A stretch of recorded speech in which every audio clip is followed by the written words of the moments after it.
In 1729, King George II sent Alexander Cumming to initiate trade with the Cherokee Indians.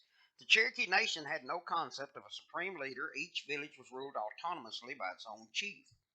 Cumming attempted to rectify this by appointing Chief Moytoy of Tellico as the emperor of the Cherokee Nation. It took some time for a change to take place as the villages continued to operate independently of each other. Christian Gottlieb Priber was a graduate of law at Erfurt College in Germany.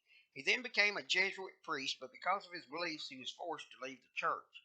His teachings were so extreme that he was forced to leave Europe and make his way to the American colonies. He met the same hostility to his teachings there and decided his last chance to form his utopian society lay with the Cherokee Indians. He hired two English traders named Ludovic Grant and James Adair to take him to Tellico to meet Emperor Moytoy. Priber was a genius who spoke German, French, Latin, and English. He learned the Cherokee language in less than a month. He married Moytoy's daughter, Clogataw, and set himself up as Prime Minister of the Cherokee Nation, second only to Emperor Moytoy himself. His perfect society was a form of communism that he invented well over 100 years before Vladimir Lenin was born, and he is credited with founding communism. Priber also brought in French traders to get better trading with competition with the English. This caused distrust among the Cherokee in England. Priber also invented a Cherokee alphabet almost 20 years before Sequoyah was born. Sequoyah is given credit for the first Cherokee alphabet, and it is unclear how much he invented or if he obtained a copy of Priber's alphabet.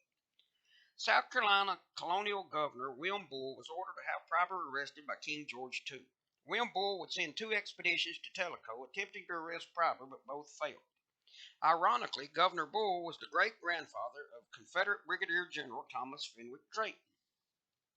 Prime Minister Priber was eventually captured as he attempted to make an alliance with the Creek Indians and the Cherokee. He was the first to put forth the idea of organizing all Native American tribes into one united nation to drive the Europeans out of America. He hoped he would be set up as the ruler over all Native Americans.